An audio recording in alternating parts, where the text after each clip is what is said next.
माझे बंधू आणि भगिनी, सर्वांचं नाव घेत नाही, क्षमा करा, कारण खूप खमंग वास त्या अण्णाभाऊ साठेंच्या आपला जो हा सभागृह आहे तिथून येत आहे आणि मलाही लागली भूक. आणि भाऊनी जे भाषण केलं त्यांनी माझं पोट थोडं भरलंय. मी आता गोड भाषणानंतर कसं पोट भरून जेवायला आपण काय 2-4 पोळ्या, भाजी, भात, वरण सगळं खातो, पण तोंड गोड करायला आपलं एवढं सुद्धा पुरेस असतं. एक लाडू, एक गुलाबजामुन, तसं माझं भाषण. भाऊनी पोटभर आपल्याला मार्गदर्शन केलं. मी आपलं गोड खाऊ आणलं. आज माणुसकी हे कशाला तोंडी लावायची हे माहित नाही झालं जगाला. या परळीने देशाला खूप चांगले प्रयोग दाखवलेले आहेत. मुंडे साहेब राजकारणात असताना या परळीमध्ये प्रस्थापितांची सत्ता जुगारून सर्व वंचितांना सोबत घेऊन पहिल्यांदा नगरपालिका लढवलेली आहे. आणि आम्हाला ही शिकवण हीच दिलेली आहे. आमच्या लहानपणापासून लोकशाही अण्णाभाऊ साठे, बाबासाहेब आंबेडकर, पुण्यश्लोक अहिल्यादेवी होळकर, महात्मा फुले, सावित्रीबाई फुले, अगदी संभाजीराजेंचा छावा असेल, छत्रपती शिवरायांचं श्रीमान योगी असेल, या सगळ्या महापुरुषांच्या बद्दलचं वाचन आणि या महापुरुषांच्या बद्दलच्या संस्कारांना घेऊन आम्ही लहानाचे मोठे झाले. वाचाल तर वाचाल, शिकाल तर मोठे व्हाल. बाबासाहेब आंबेडकर म्हणायचे, शिक्षण हे वाघिणीचं दूध आहे, जो पितो तो गुरगुरल्याशिवाय राहत नाही. आणि आज हे गुरगुरणारे प्रत्येक गल्ली मुळात जे आमचे छावे तयार आहेत ते शिक्षणाच्या जोरावर. आणि अण्णाभाऊ साठेंनी पण सांगितलं, परदेशामध्ये जिवंतपणे त्यांना सन्मान मिळाला. पद्मश्री ताईंनी, धनंजय भाऊंनी सांगितलं, ज्याला परदेशामध्ये जिवंतपणे सन्मान मिळतो त्या माणसाला आपल्या देशामध्ये गल्ली बोळामध्ये देखील तो सन्मान मिळाला पाहिजे. आजही मिळतोय आणि भविष्यातही मिळाला पाहिजे. मी जेव्हा राजकारणात पहिलं पाऊल ठेवलं, प्रचाराला ग्रामीण भागामध्ये गेले, पहिल्यांदा बौद्ध विहारमध्ये जाऊन आम्ही कार्यक्रम घेतो. मग आम्ही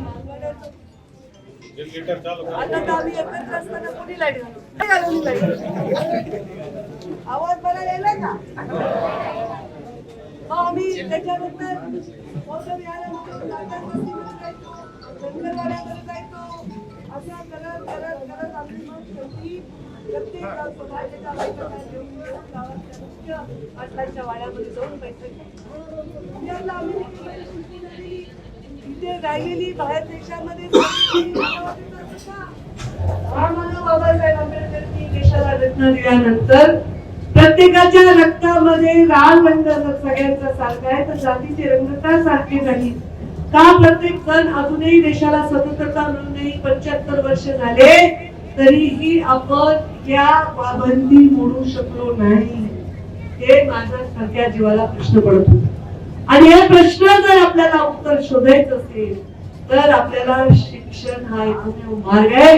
म्हणून शिक्षणामध्ये वंचितांना, पीडितांना आरक्षण देऊन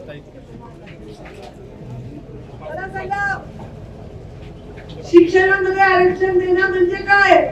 त्या आपल्या लेकराला कमी जेवण मिळाल्यामुळे एवढे लेकरू असते, आपण त्याला जर खूप लोक जास्तीत तर ते आपल्या समाजातलं लेकरू राहू नये, बारीक लेकरू राहू नये, अशांत राहू नये.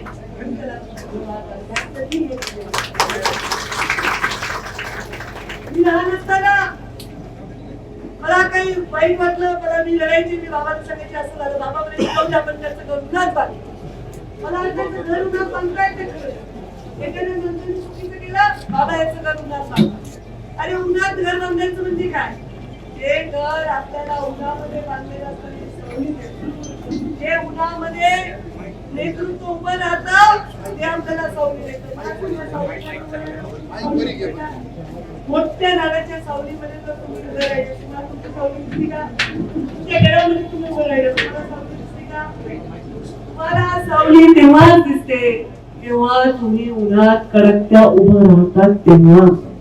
तेव्हा अण्णाभाऊ साठे हे उन्हात उभे राहिले म्हणून आपल्याला ही सावली मिळालेली आहे. अजूनही आपल्यापर्यंत सांगते. तेव्हा लोकांनी अवघ्या 16व्या वर्षी छत्रपती शिवरायांनी स्वराज्याची शपथ खाली. ती स्वराज्याची शपथ खाताना सगळे 18 पगड जाती जमातीचे मावळे त्यांच्या खांद्याला खांदे उभे राहिले, म्हणून परकीयांच्या विरुद्ध आपण लढू शकलो, म्हणून स्वराज्याची स्थापना आपण करू शकलो. ती हिंदवी स्वराज्याची स्थापना होती, ती परकीयांपासून रक्षणाची स्थापना होती. त्यांनी अंगावर तलवारीचे घाव झेलले, म्हणून आपण स्वतंत्र देशामध्ये.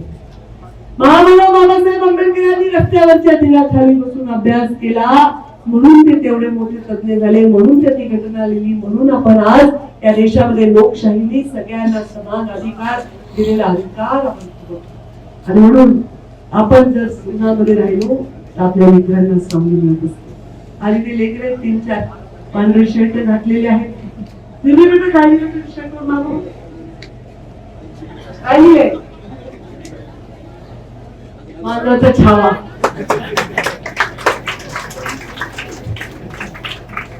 किती अभिमानाने त्यांनी त्याच्या शर्ट वर लिहिलेला आहे, आपल्या समाजाच्या, आपण ज्या वर्गात जन्मलो त्या जातीचा अभिमान बाळगणाराच माणूस स्वतःही मोठा होत असतो, स्वतःच्या जातीला देखील मोठं होतं. हे छावे उद्या वाढ होतील आणि समाजाच्या सगळ्या गोष्टींपासून समाजाचं रक्षण करतील. हा आशीर्वाद एक मोठी म्हणून तुम्हा सर्वांना देते. धर्माने सांगितलं की श्रद्धा बाळगण्याविषयी काही नाही, पण अंधश्रद्धा बाळगण्याच्या बद्दल लोकशाही अण्णाभाऊ साठेंनी शिकवली की ही पृथ्वी ही कामगारांच्या कष्टावर घामावर उभी आहे. त्यांनी सांगितलं कामगाराच्या कष्टावर घामावर उभी असणारी ही पृथ्वी म्हणजे आता याच्यातले सगळे आले, गोरे माणसं आले परदेशातले, काळे माणसं आले परदेशातले, चायना मधले आले, भारतामधले आले, कुठल्याही कसे दिसणारे, डोळे मोठे असणारे, लाल डोळे असणारे, पिवळी त्वचा असणारे, लाल त्वचा असणारे, कुरळे केस असणारे, सोनेरी केस असणारे सगळे आले. त्यांच्या मजदुरांनी क्रांती केली, ते देश मोठे झाले. आणि हे अण्णाभाऊ साठेंनी सांगितलेलं आहे. म्हणून मजुरी करायला, कष्ट करायला बिलकुल लाज वाटू द्यायची नाही. आपल्या परिस्थितीची लाज वाटू द्यायची नाही. आपण तिथे जन्मलो त्या परिस्थितीची, त्या समाजाबद्दल मान खाली करायची नाही. एकदा दुसऱ्याचे पुढे टाकून एकदम मोठ्या मानवर करून जगायचा तर आपण 4 लोकांना पुढचा रस्ता दाखवू शकतो.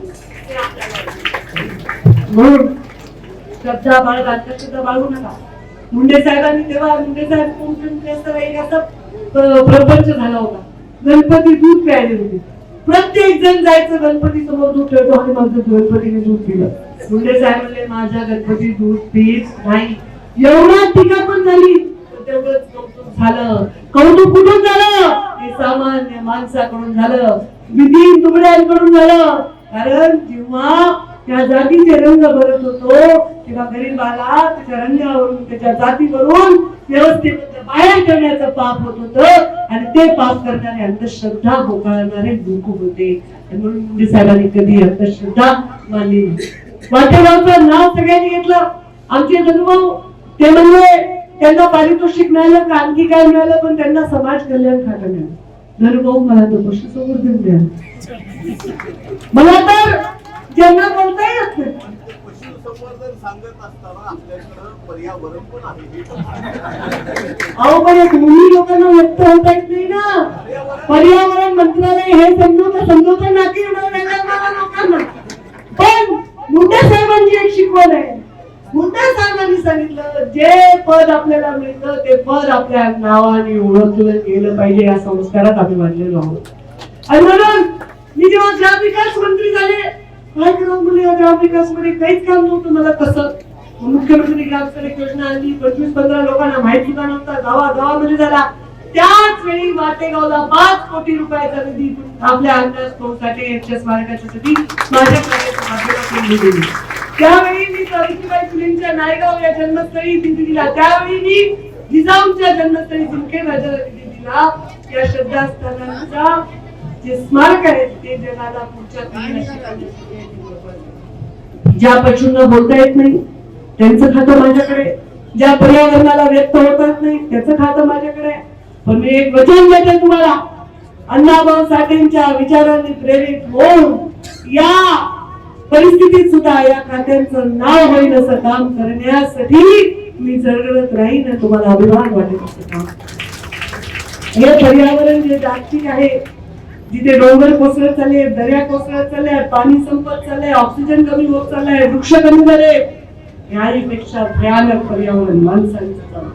हे माणूस पृथ्वीला आणि सृष्टीला रंग काय, हिरवे झाड आहे, निळं पाणी आहे, काळे डोंगर, पद आपल्याला मिळतं, ते पद आपल्या नावाने ओळखलं गेलं पाहिजे, या संस्कारात आम्ही बांधलेलो आहोत.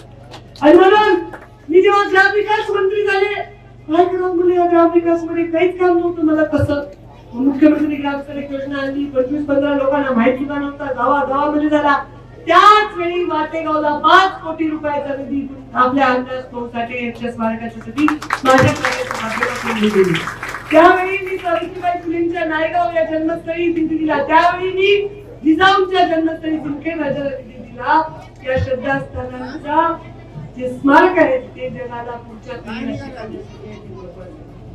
ज्या पशूंना बोलता येत नाही त्यांचं खातं माझ्याकडे, ज्या पर्यावरणाला व्यक्त होतात नाही त्याचं खातं माझ्याकडे.